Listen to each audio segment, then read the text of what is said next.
Okay, so let's talk about past simple tense. And let's start with the verb to be. For the verb to be, for the pronouns I, he, she, and it, use was. For you, we, they, were. And for negative statements that we are going to see now on the next slide, you just change the verb to be was into wasn't and were into weren't with the same pronouns. And for question statements, start with the verb to be.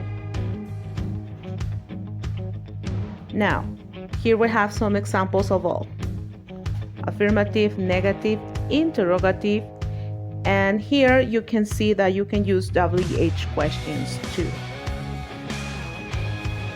Now, for the rest of the verse, we have all the rules that we are going to see now.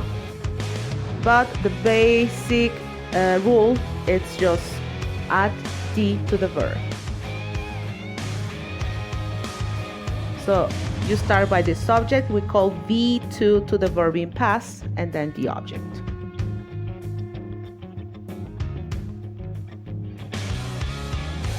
For negative statements, we need to add something that we call auxiliary, that is did not, and you leave the verb in the base form.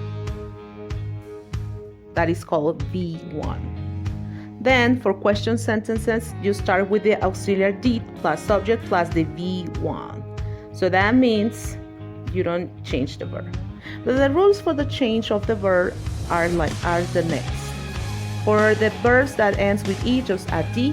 For the rule 2, the verbs that ends with a consonant, double the last consonant. Rule 5, if you have a verb that ends with Y, change the Y and substitute for I plus ED.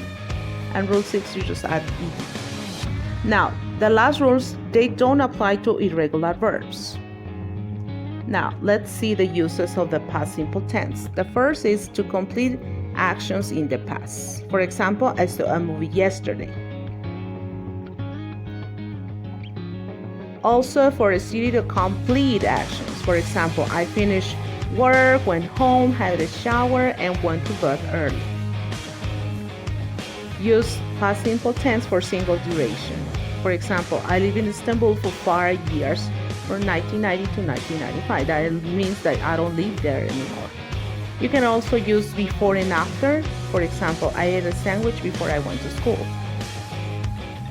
Or after she finished her work, she played. Some time expressions are ago, yesterday, and last.